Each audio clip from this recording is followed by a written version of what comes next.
All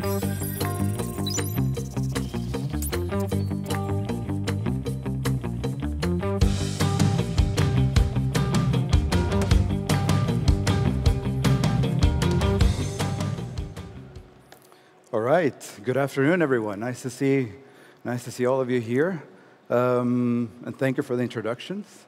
So yeah, the checkout catastrophe. What a big, bold statement, I guess. I'm going to get back to that in a second. But before I get to that, let me just quickly introduce myself. So I'm 38 years old. I'm born in Norway. I'm Spanish-Norwegian, so a bit of a hybrid, I guess. I was 8 years old the first time I used the internet. I remember it was a Macintosh. It had a Netscape browser, and I fell in love with tech. Even if I fell in love with tech, I spent 7 years struggling through law school and business school, believe it or not. But the last 20 years or so, I've been able to focus on business and tech, so everything that is at the very intersection of business and tech, which is where my passion lies. 5 of those years I spent at Barclays, where I was basically overlooking everything that had to do with digital development, mobile banks, mobile apps, mobile online banking. But the last 17 months, I've been fortunate enough to focus my time and attention on basically something that I think is very interesting, and that one problem is this. Is there anything more frustrating than this? If you run a brand, if you're an operator, is there anything more frustrating than seeing customers try to make a deposit and not going through? So how the hell did we get there? I think if you look back in history, you'll see that over time we've developed payments to become easier for people to use. So we went through, obviously we had, back in the day we used to exchange goods, services, and then we went to coins, and from coins we went to notes and bills, and then we went to checks, and then eventually more into cards, and now you can pay with your phone. So even if, as a human race, I guess, as humanity, we've tried to improve things, I think a lot of it has sometimes gone wrong. And this is what I call the payments paradox, which is, you try to make something better and easier and simpler, but yet it becomes more complex. And the question, I guess, is why is that? And I'm here to make a few arguments, I guess, as to why I think that happens. So here's one example. I guess we've all seen this when you try to pay for your parking, and it's very overwhelming, I guess. There's so many different choices. There's so many different things you can do. And why is that, right? So I think our argument is that as you develop technology, things become complex. It's like chaos theory.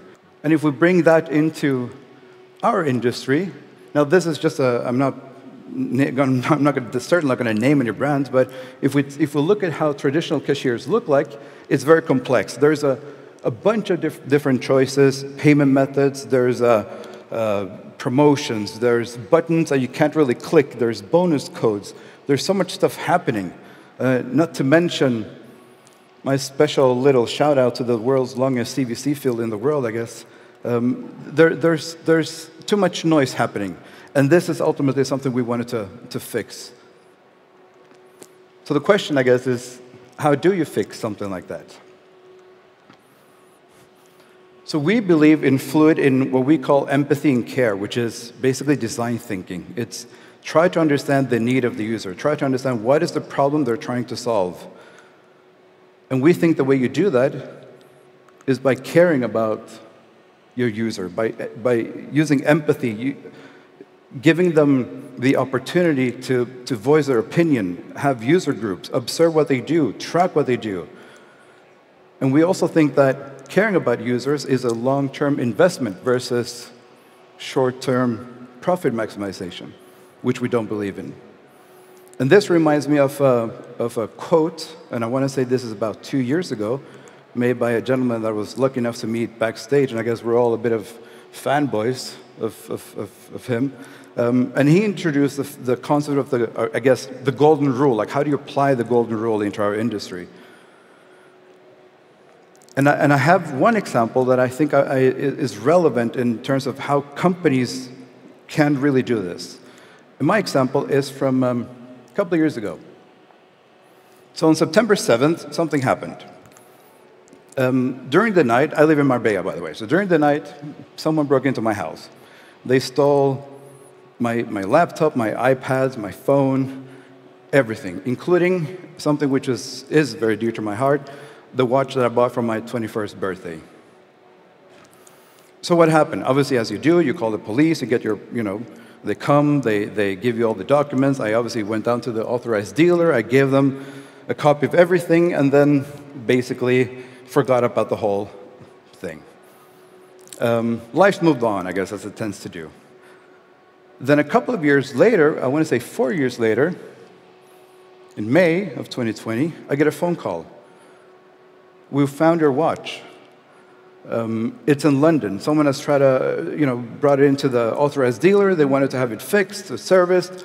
We're going to send it to you. We're going to send it to you for free, which obviously to me was a huge surprise. So obviously 4 years later, I have my watch, and that's a watch I'm still carrying to this very day.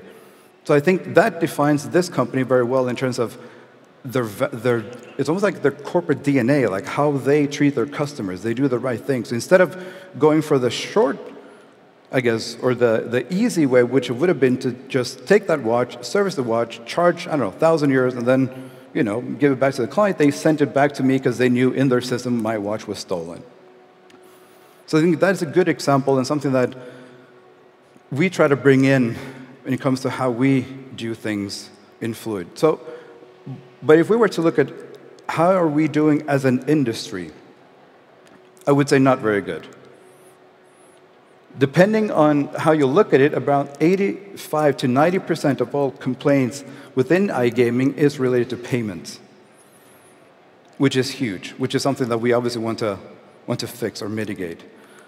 And if we start looking at what are those actual issues, a lot of them are down to the fact that you have a very complicated UX, like the screenshot I just shared.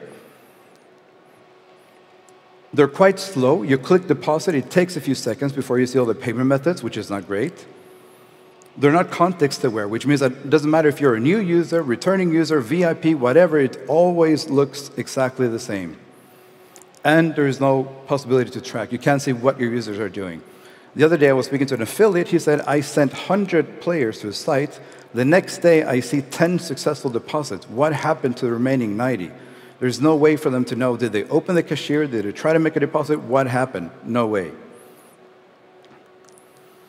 So we also, or I know these pain points personally as well, because we used to be on the operator side. So what is today the Fluid team, we used to run a brand called Mega Rush.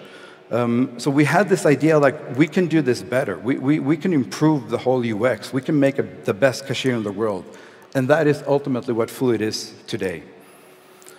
So with the help from Happy Hour, our good friends at Happy Hour, we have been able to basically develop what we believe is a next-generation iGaming cashier that is built to improve conversion, reduce fraud, and basically delight your players. And instead of talking, I'm just going to show you how it looks like.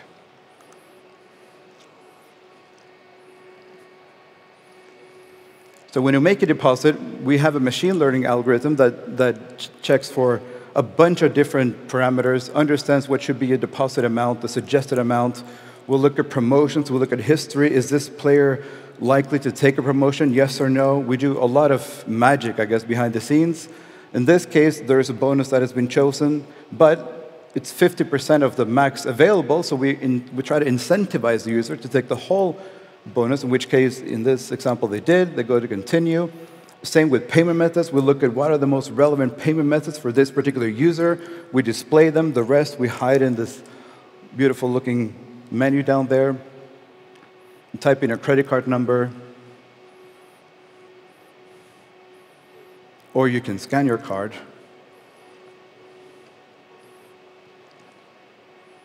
And off you go.